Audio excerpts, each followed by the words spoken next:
Hello there, and welcome to another weekly lesson. And today I am honored to have one of the best wingmans, partners in crime, besties, talking about freedom. Only today we're going to take a little bit of a different spin and we're going to talk about health freedom. Now, let me just suggest that this girl's resume should not scare you, maybe. Sort of. It should totally scare you. It did me when I met this girl 10 years ago, a decade ago. And little did I know that she was going to single-handedly come alongside me and change the trajectory of my life and my health journey. And she was not only going to help me learn all the things I didn't know and all the things they don't teach you in school, but she also helped me in my journey in unlearning. And that's exactly what she's going to do today. Ladies and gentlemen, who is joining me today? I have to read it, you guys. She's 18 years. You wouldn't guess this. She's 18 years in her career as a holistic nutritionist, which when you see her, she doesn't look old enough to even do anything for 18 years. I haven't done anything for 18 years. She's had 4 home births. She lives on 250 acres in East Texas. She is certified in biofeedback, and she has helped some of her clients, hundreds and hundreds and hundreds of clients, but some of the ones that I really stood out to me when she was sharing just her journey with me as we were preparing for this is that she's helped them overcome issues having to do with parasites, infertility, chronic fatigue, that would be moi, prostate and breast cancer, and so much more. So ladies and gentlemen, I would like to introduce you to my friend, Sarah King Feldman. What's up? We're doing it. Really, this is actually just two girlfriends having a conversation. Chat. You guys just get to watch. Yeah, you just get to watch us chit chat about health freedom. Health freedom. Sarah, I'm so glad that you're here with me today. And you're the legacy you have left in my life and the imprint on my kids' lives is so massive that I'm just so excited to share it with all of our followers. Yay. And the people who are truly chasing their dreams. I mean, we're storming after our dreams, but I think what I really want to dive into today is how important our health is when it comes to chasing our dreams, right? That's because right. I think sometimes when we think about that, that's actually not it's probably the last thing we think about, right? We think about goals and we think about metrics, we think about money, and we think about strategic plans and process maps and all these things. And so I want to talk to you today about health freedom. Yes, I love it. What do you want to talk about? Would you give a gauge of so where we're going today is health freedom, why it's important, why we need it, right? But can you rewind just a little bit and give us just a short synopsis of why did you choose this field? Like, what impact did it have in your life, and how did you end up doing what you're doing today? Yeah, that's a great question. So it really started my freshman year in college. My dad was diagnosed with stage 3 colon cancer. And it was just a big, oh my goodness, my dad was healthy. And then they admitted him into the hospital, did surgery. And then you saw this transition of disaster happen. So I saw a regular dad go from fine, healthy, fit to in the hospital, massive disaster on the floor, super skinny, dying. And then him deciding from that very point of almost death, this is not my method. This is not what I'm going to do anymore. So he told his doctor, he says, I'm going to find a different method. I'm done with this. And the doctor was like, we'll see if I see you in 6 months. And so he shared all this with me, and I got to watch this before cancer dad, during Western medicine cancer dad, and then natural medicine recovery from cancer dad. And it was like a rainbow. I mean, it was totally different. I mean, he looked fit, young, healthy, vibrant, all the things, his mood was good. So it was super attractive. Well, and I just was like, I want to try that on for myself, because he was fit, healthy, happy, all the things. And so that summer I tried on his diet, did some cleansing. And of course, your freshman year, you usually gain your freshman 15. So I lost that summer, and then ran 2 minutes faster in the 3-mile race.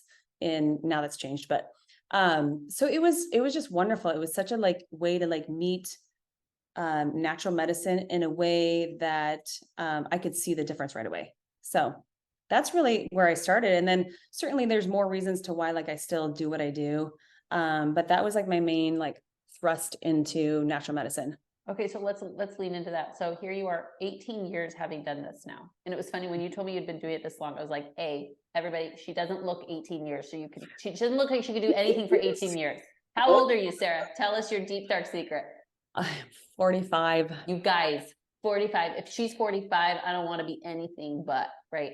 So first of all, it's amazing that you're 45 and look, you're like shining. Thank you. But 18 years is a long time to be doing something. So what has kept you in the game that long? Well, partly I think it's my personality. I'm just a steadfast, loyal person. I love what I do, and I definitely embrace like all of it. And I'm super passionate about it. But right after college, I got Lyme's disease. And so I was chronically fatigued, gaining weight. Like, so as you transition from like dad showing me his diet to then getting sick to then like using biofeedback and other tools and remedies to get myself kind of back out of that hole, was a deeper application of what I originally saw my dad do. So I really added more of the principles into it. So what's keeping me going right now is that so many people are craving a better solution. I mean, talk about lack of informed consent. There's so much misinformation about what to do for allergies or what to do for your asthma or what to do for cancer, that I want to give people the chance to say that you have multiple like avenues that you can go along and pick from. And there's not one that's the exact perfect answer, but you have multiple options and not just one. So I see that more and more nowadays, especially since COVID, like people are really coming over to the natural medicine in droves because they're seeing just the hypocrisy of it. And the lies are kind of like being exposed. And it's not like all of it is, but there's a segment of it that's just gotten really gross. And I think it just keeps me motivated to see people coming back and saying, you solved this for me. Like you helped me, achieve, like, I'm cancer free now. I just had a baby. I'm like, yeah, that keeps me going. Yeah. So tell us, in your that, like, if you were to define someone here's health freedom, define that for us. Like health freedom. So health freedom is having like informed consent about your options and having access to like natural or alternative or Ayurvedic medicine, and then having like a collaboration of like what you want to do in both those worlds. So it's like really freedom to choose what's going to fit for you. So it's not like you're married to the one thing, but you're using it as a tool to really meet your goals, as opposed to like your doctor's goals, or even, your therapist's goals or a naturopath's goals. Like, what is it that you really want to see happen? And then you can tailor it around there. Because if you bridge the two, Western, Ayurvedic, or Chinese, like you can mix a lot of them together. But the end goal is that you have really good health. Yeah. And you're not, how do I say, you're not just doing it to do it. So like, for example, some people get, a medication because they want to have lower cholesterol. Well, that's not really lowering your cholesterol. So what's going to lower your cholesterol is dietary changes, maybe some supplementations for a period of time, reducing blood, sugars in the diet. And then you can see like, oh, I'm free now. I don't need that stuff anymore. Which is so interesting. I mean, I think that this is the biggest mindset shift that I've had, not only getting to work alongside of you, but watch your journey and communication through it all, is that I think that we are sold this bill of goods around instant gratification versus freedom. Right. Because the instant gratification, in theory, it works, right? Like, take this pill, pop this thing, have a drink of wine. Like, there's all of these different things that can actually meet us where we're at exactly when we're there. And but what happens is now I'm going to lose myself in the place I'm actually trying to find myself. Like, I'm actually like losing my freedom in the place that I'm trying to find my freedom. I'm losing my health in the place that I'm trying to find my health. So can you help kind of bridge that gap? Like, let's take a stance now in Eastern medicine, right? Like, because I know that is, I love that you are right. We need all of it, and that's great. But take your stance in your position now with your approach in the difference between that instant gratification and freedom, or how we need to be like thinking about illness as a whole. Well, I think any choice should be based off, is this going to make me a healthier version of myself? And that should be at least a primary foundational goal of like what it is that you're doing, whatever choice that is. But if it's going to be, well, maybe, or it's not really going to make you healthier, then why are you going to do it? And the chances are, you might have some side effects if you choose to kind of pick that one option, that it's just a shot or it's just medication. But I would always ask that question, is this going to make me a healthier, more vibrant, person if I do this? And if it's not, I'm not going to do it. Right. Dude. And certainly there's circumstances where like, you break your arm, you're going to need to get that fixed. Like that's not going to heal itself with like a bunch of herbs. You're going to need to get that set. Now the Beamer could help you with that. But what I'm saying is that there's applications that are appropriate. But if the goal is, to recover from a disease or condition, you should always ask yourself the question, is this going to make me a healthier version of myself when I go through this process? Not am I going to halfway die through with my, through this process? That question changed everything for me, because that is exactly, and you planted that question in my head 10 years ago. Is what I'm about to eat or drink going to make me a healthier, more vibrant version of me? Right. Yeah. And I came face to face with all of a sudden starting to read the labels, right? Like understand like what's in Diet Coke. Like I remember you sitting down being like, do you know what's in cow dairy? Do you know what's in Diet Coke? Are you aware of what's in wine? Straight up. Like, do you know what it's doing to your body? And I just remember sitting there going, yeah, like, yeah, I know. Right. But it was such, and to this day, was such a confronting question because it made it very black and white. Right. It was very much like, no, this Diet Coke is not going to make me vibrant, but I will, right? Like, oh, there's a sweetness, or I won't gain any weight, or like all of my answers were either short-term instant gratification, right? Or they were like, oh no, this is not going to give me vibrant health. Right. And to interject there, I mean, most of the population is like, fast, reactive. It's all about like what's in front of me, as opposed to like, where am I going with all this? And I mean, as you like raise your children, you're going to start seeing them get exposed to stuff. And it's like beginning to seed inside of them that thing that like, is that going to give you abundant health, or is that not going to give you abundant health? I mean, you can go deeper into that, but I really think we have to face the world, and our world's so convenient and it's toxic. And in not all countries, but our country is absolutely like given the freedom to be more toxic than other countries, meaning like glyphosates and pesticides and heavy metals in food. All these things are super unregulated that are hyper regulated in other countries. Like, I mean, we're the top, we've got the best medical facilities and industry, but yet we're like 79 out of 100 nations in like quality of health. We're super sick.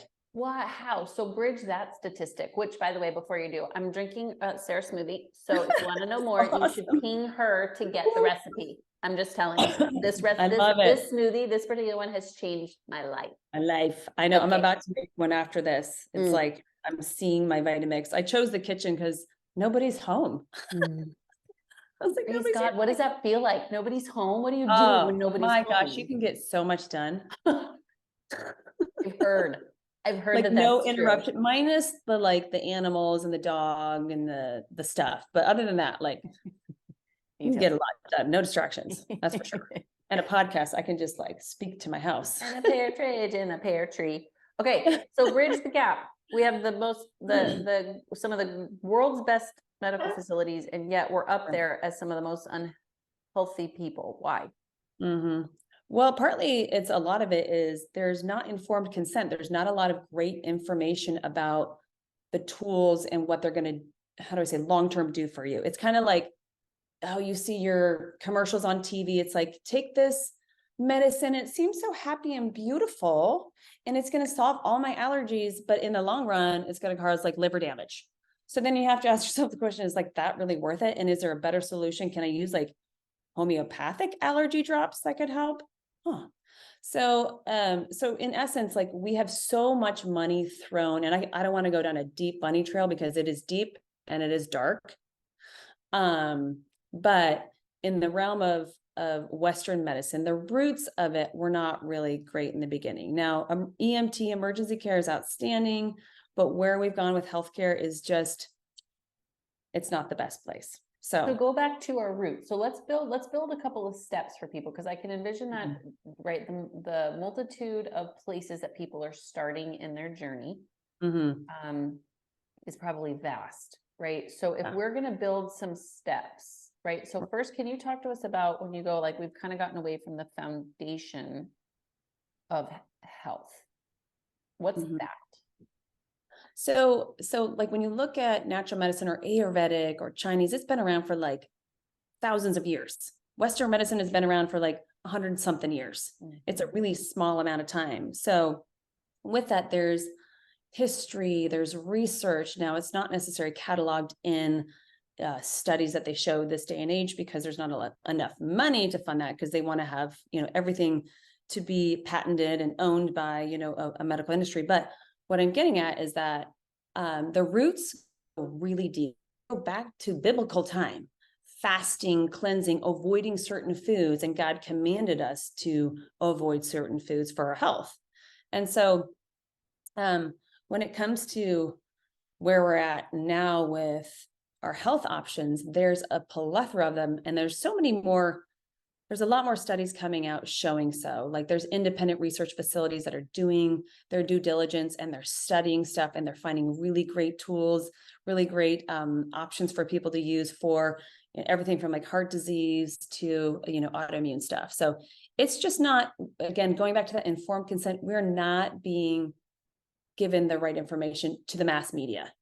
So it's really almost like there's just like a veil over us or over the TV.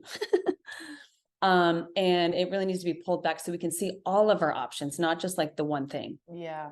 Okay. So if we go back to the foundation of food, right? I think it's a lot of the idea, right? We're going to say all of this is with a grain of salt, right? All of this is, thank goodness for Western medicine. And if you need that, do that. But the foundation of food is, in theory, like your body, it can heal itself if it's given. Yeah. So, right. So the foundation, I would say, is like the idea is that your body has these fasting, feasting cycles that we've done through history. And so we look at like how and what time we do food. And then we look at what types of foods we do, whether it's a ketogenic diet, a Mediterranean diet, paleo diet.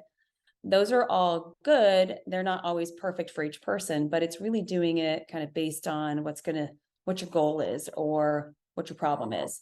So, and of course, exercise, mindset, sleep, so like missed and underrated that, those all are super easy foundations for health. And so if you do all of them, you have excellent health. If you do one of them, you're, working your way towards it. But really it's not hard to do a little bit at a time. For example, like if you have digestive issues, you can go get some like peppermint tea and start there. Or you can go and buy some like prepzymes or enzymes for really like getting at the digestive system. Yeah. So there's like cheap methods, and then there's like more expensive methods, and then there's so many options that you can do. But it's really just starting applying some of those like principles into your routine. Yeah, which I am a testimony of that. I mean, where I started 10 years ago and where I am now is truly, it has been baby steps. But for me, right, my idea around this is I want it to last. I don't want it fast. Right. Because I was very much on the start stop, right, on any of the things. Like you start it and you stop it. And this is the number one thing I hear when people come to work with me, that outside of more money and more significance, we want to lose weight, right? Or be more fit. Like that is up there as a top 3 of anybody's goals. And yet, statistically speaking, we are more obese and we have more start-stop routine than ever before, right? So I really think that it's important for people to understand this idea that when it comes to our health freedom, just like freedom in general, is that it's a choice, right? It's a choice. 100%. And I think small steps that we can stick with. It's just like goal setting. Yeah, it needs to be like, so walk us through, Sarah, so I love this. And I think because we could truly, you guys, I could sit, and a lot of times Sarah and I do for days, we could talk about for days, but the areas that I wanted to zoom in on, even of these steps that you said, you made a comment around the body cycles of how and what time, and then the type of food that is best either to stop eating or to Right. start eating for even the general population. So I really want to zone in there because I think also these things have been transformational for me, mom of Right. 5, newborn, fatigue, Right. brain fog, like all the times I Yes. call you and I'm like, oh my gosh, Yes. am I okay? Am I going to make it another Okay. day? And my plate is full and my arms are weak. And right. So okay, we're going to take we're going to give people the first steps that in between now and our next time that we do this, Mm-hmm. that they could take those steps and actually like stick with it. So talk to us about the cycles of how and Okay. Yep. time, Got it. and then what to Yeah. eat, what not to eat. Yeah, so I would say, like, if you look at the seasons, we've got cyclical seasons, like every year, we've got weekly cycles. So our body mirrors, we have cycles. We have cleansing cycles, we have growth cycles, we have recovery cycles. And I think if that principle gets understood, then we begin to understand that our body needs time where we recover, time where we feast, time where we fast, and time where we cleanse. And so in there, like right now, as we're going into spring or summer, is a wonderful time to cleanse. As you see, like new buds are coming out, there's like a burst. It's a struggle birth of like a leaf or a plant that comes out of the ground. So as you look at the seasons, it kind of mirrors like what we should be doing with our bodies. But so starting off with intermittent fasting is super easy. I'm sure a lot of people of you have heard about it. And there's different ways to optimize it. And the idea is that you would start the night before and count forward for women, 14 hours, for men, 16 hours. And really, and that's just to more optimize your thyroid function or not to inhibit the thyroid function. So when you look at that, that's like an easy tool because it's free. Like you don't have to buy anything. Like you don't have to purchase anything to do it. You can just do it. So there you Right. go. Anyone who says that it's too expensive to be healthy, you just got played. That's right. You can do that for free. For free. So We're actually going to save you money because you're not that's going to right. eat. So You're not gonna gonna save eat. That's money. right. You're Just welcome. don't eat anymore. No. So that's one thing. And then looking at your food choices, like I'm a big fan of kind of knowing like a little bit of your body type. Like, am I frail? Am I weak? Am I obese? Am I overweight? Like some of those things so that you know kind of what diet's going to match best for you. So I would say who's overweight, you should probably do like more raw, fresh, vegan diet. If someone's like frail, I would be looking at like more cooked soups, like warming foods, so they can kind of nourish the core of the body, so they're not using all their resources up. So dietarily, I mean, you want to pick a diet that's kind of suitable for your body, which you can go through and you can find a gazillion out there.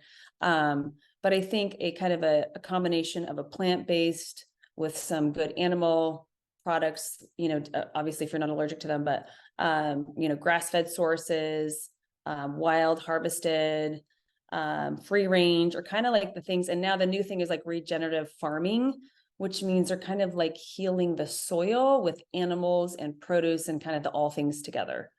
So yeah, I think so that would be your intermittent fasting, your diet piece, and then I'd be looking at the next place, which is like, how do I add in some missing pieces like supplementation? Like what am I? Let's go straight in the middle of the sandwich piece. Sure. Talk to us about if we were to remove 3 things from our diet. Right. Like yep. The general population, whether I'm kind of that frail, I'm in my journey right now and I'm feeling a bit more frail and weak, or maybe I'm obese, right? Like I'm just straight up need to lose weight, right? Right. What would be the best things 3 things that we could like immediately remove from our diets? So I would say number 1 is your dirty 8 oils, because those are inflammatory. Tell us, what are those? So soy, sunflower, safflower, corn, canola, peanut, and avocado is kind of on the cusp, and I'm missing one right now. Canola, did I say that? And we can post that for you guys. But the dirty 8 is going to cause inflammation, and we're in a state of inflammation if we have disease. So we need to not have that. And most of your even organic foods have that. So the idea is that you just don't want to have a lot of processed foods. Yeah. So you can kind of look at that. It's in everything. It's so hard to not, but it's cheap because it's subsidized. So that's the one problem. But it kind of makes you pay attention to how much you're consuming when you're looking at it. And then knowing that, well, this is going to give me inflammation for 21 days. That So is sounds this like so, not okay, so fun. walk us through that. So first of So all, by the way, uh-huh. for people who are like, well, what do I know that this sounds nutty, and I'm not even going to tell you who this happened to the other day, but I was at someone's house and she knows that I am more particular than not about what we eat. And so I had told her to get turkey dogs for the kids. And she brings out Oscar Mayer turkey dogs. And I said to her, like, I truly thought she was joking. And so I was like, those aren't for us, are you? She's like, yes, they're turkey dogs. And she points to the big turkey dogs on the front, right? And I said to her, the kid, no, you cannot eat those. She goes, well, why? They're turkey dogs. I flipped it over, just like all of us are going to do. I flipped it over and I read her the label. She was like, what do you mean? I was like, yes, you have to read the label. And not just turkey dogs on the front. You have to go turn it to read the label. False advertising. Yeah. False advertising. Oh my gosh. It's so hefty. So false advertising. So you're going to find the description of those oils when you actually like read the nutrition facts. So yeah, the dirty 8 oils you just want to avoid. And then the next one, what I would suggest is looking at your grains in there, which would be, I know you don't have to be gluten-free, but your wheat and your corn kind of in the grain. So I'm gonna clump that into like the next item is wheat and corn, because they rob oxygen from your gut away from your brain and the rest of your body just to digest. And this is carbohydrates in general, but wheat and corn are loaded with glyphosates, pesticides, corn's genetically modified. So I'm kind of clumping the two together because they're almost in every processed product out there. So it's just a nightmare when you look at things, you're like, and you wonder why your little daughter's tummy hurts because she's eating glyphosates, which makes her gut leaky. So avoid the dirty 8 oils. I'd avoid those, and I certainly would clump in soy, corn, and wheat in there. And there's other layers. We can go deeper into that. And then I would be looking at like what you're drinking. So if you're drinking soda, or if you're drinking things with like sugar in it, that's straight up diabetes waiting to happen on your body, or Alzheimer's. So Alzheimer's is basically like unregulated glucose levels on the brain. So I would look at what are your liquid beverages, because that's an easy way to like eliminate a lot of sugars in your diet by just paying attention to that. And it's so easy for people to grab, or even the diet stuff. Like aspartame is a neurotoxin. It's like a rat poison. That's where it started, and they found out it was sweet. Why are we marketing to people to drink rat poison? Well, because we don't call it rat poison, we just call it aspartame. Here, have a diet Snapple. It's like rat poison, only better. Aspartame, it's safe for you, because what they can do in the Food and Drug Administration is get away with small amounts of things that aren't good for you, and then it's okay. Or we can just go ahead and pass a certain, bill, or a certain, I don't want to say passage, but basically kind of allow the companies the opportunity to use that product, because it probably benefits the FDA too, which is kind of unfortunate. So there's a lot of corruption in our Food and Drug Administration, kind of like the whole circle of stuff. So I would be looking at, you can find like great alternatives to pop if you're really addicted. Like you can start with Zevia's. It's at least like a go-to for like a carbonated beverage. You can find like, LaCroix. I mean, just kind of pick your choice. They don't have to have the aspartame. They don't have to have the sweet and low. They don't have to have sucralose in it. So really is just ideally is knowing what you're consuming, paying attention to it, being aware of it. Some people are just not clued in at all. So I would just say my biggest recommendation is just clue in, look in your fridge, look at your labels, and then decide on the few things that you're not going to have in your diet anymore and just stick with that. Now, it doesn't mean it forever. Like if you're going out and you're going to a party, like it's going to be okay. It's the day in and the day out of the same thing that's toxic for you that's going to cause the problems. So good. It's not going to be that like one time at grandma's house. It's going to be that everyday use. So, but here's what's so interesting about that is that I'm with you. So our family kind of has this rule, this 80-20, where 80% of the time, we are pretty much on point and on focus, and 20% of the time, we just live in a world that like, it just is what it is. Right. However, what I've noticed for me or my kids is that it is such a slippery slope, right? So you're like, all right, let's go to grandma's house and we'll have some cookies. And yep, you can have some of that candy. And then it's literally the kids will wake up the next day for breakfast and Zion will be like, I have candy. And you're like, you know what I'm saying? Or like, even for I me, totally like know what you're saying. and it's almost like you're like, it tastes good for a minute, but then I can feel it in my body. But then your brain's like, ooh, I need more to keep. And so can you just speak to like, sure, 80-20 is great. And like, like we get that, but what's the, like, can you just speak to a little bit of the danger of like, what feels like the slippery slope?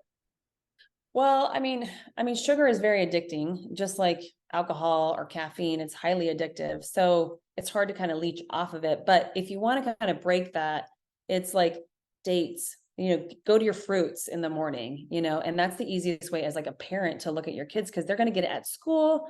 They're going to be given to it at church. Like, you're like the guy that brings the gummy worms to church and then For they have sure. Oh my gosh, so my kids, this is so funny. I almost pinged you the other day. So we just started going to this new church, and as the kids leave, they get these dum-dums, which are loaded with the food dye. And like, and I looked at Travis and I was like, a church. I know that this sounds crazy, but I'm like, shouldn't we be doing better faster and not feeding our kids food color? But I will be volunteering a different candy to give away for the kids. Like, great, I get it. Yeah. And can we please not give them the food, like the worst, cheapest candy possible? Give it to the kids. And give it to the kids for memorizing a Bible verse. Well, now the kids understand, like I've told Eva, like, yellow dye, red dye will cause you to be sad the next day. Have you noticed that? So when you get those things, like giving them some awareness around what they're consuming and not like shaming them because oftentimes then they want to sneak it, but it's like, hey, we just don't do that. Or watch this video instead of me telling you, you're going to see what is wrong with that. And then they're like, really? Really? So good. Yeah, you can find stuff without dyes in it. It's just really, it's kind of hard. So you'd have to go to like the natural food store just to find stuff like free. I'm going to champion a better healthy giveaway at church. Yeah, no toxic gummies for those kiddos. Dum-dums. Oh my God. Okay, so let's say now let's flip it. So I know that there is, depending upon what your body is needing and what right, even cycle we are in or all those things. But if you could say top 3 things right now in this season that you're like, eat these things for almost anyone across the board that would really bring nutrition. What are kind of your go-tos right now, or what are you loving right now? I think knowing your source of protein would be really good. So whether it's your local farmer's eggs or, going to the farmer's market, I would say like really know your source of what you're getting and focus in on that. Support your local farmers, like get the eggs across the street from your neighbor or the farmer's market. Don't get it from the store anymore. So, and then don't buy like your beef at the store because it's got mRNA vaccine in it. So just go buy like a quarter of a cow. So what I'm getting at is like the foods I'm curious on is source, like know your source. I think that's like a better resource for people because it makes you more aware of like what you're buying and putting into your body. So, secondly, I think all your leafy greens are excellent right now because they're coming up everywhere. So wild harvest, I'm kind of going to go down a little bit of a bunny trail, but wild harvested foods. So like if you go out and harvest dandelion leaves at like by the river that, there's not pesticides down there, the health, the strength, it has to withstand heat, cold, rain, sun, all that stuff becomes stronger. So its adaptogenic behavior is stronger than a dandelion that you get in a capsule form at your grocery store. So, and then of course that's helps to clean up the liver and so forth. But so wild harvested, I would say like your peppermint leaves, you can pick up dandelion, you can grow your own lettuces in like a little, garden box and start growing something. So I would say like first, know your source. Second, like wild harvest or grow something that you can produce because you're going to feel, first of all, really good about it. And second of all, like you're going to know that it's like vibrant and full of life. And if you've never gardened, it's okay. Like it's okay to mess up. just try. She said, it's okay. She'll still love you. This is me. I moved to a farm and I called her like 6 months in and I was like, this is stupid and I can't do it and I hate it. And she said the same, it's okay. It's okay. You can totally Just choose. try. Just keep trying. I know sometimes people are like, why don't you get so mad about that? And I'm like, I don't know, because I don't. Just keep trying. Just keep trying. Just keep trying. I love It's it. okay to mess up. That was one Okay thing to that mess was up. never taught to us growing up. But, and then I think the third thing would be like things that are in season right now. You're going to see your berries coming into season, which are excellent for microcirculate, like blood flow. It helps with the immunity of your body. It helps with the integrity of your vascular system, so you can handle, viruses coming around. So that's another like easy thing to throw in. So if I were to look at my day, I might say, hey, I'm going to throw in a smoothie. I'm going to throw some berries in there, some of my peppermint from the garden, maybe some kale I bought at the store, which is okay. I'm going to freeze it and throw it in there, and I'll throw lemon in there, and I'm going to throw some collagen in there, and I'll throw some, Synergy Company's Radiant C powder or some vitamin C and just kind of like start with like blend. It's so much easier to blend your food than to try and figure out a recipe when it comes to vegetables and fruits. It's super easy just to be like, I can just throw that in there and I can drink that. I don't have to munch on it for like a half an hour. Yeah.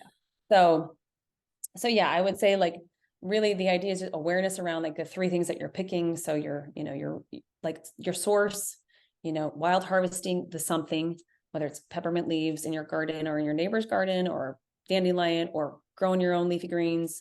And if not, buy them at the store. And then like fruits in season. So good. So vegetables in season, like your zucchinis are coming up, your cucumbers are coming up.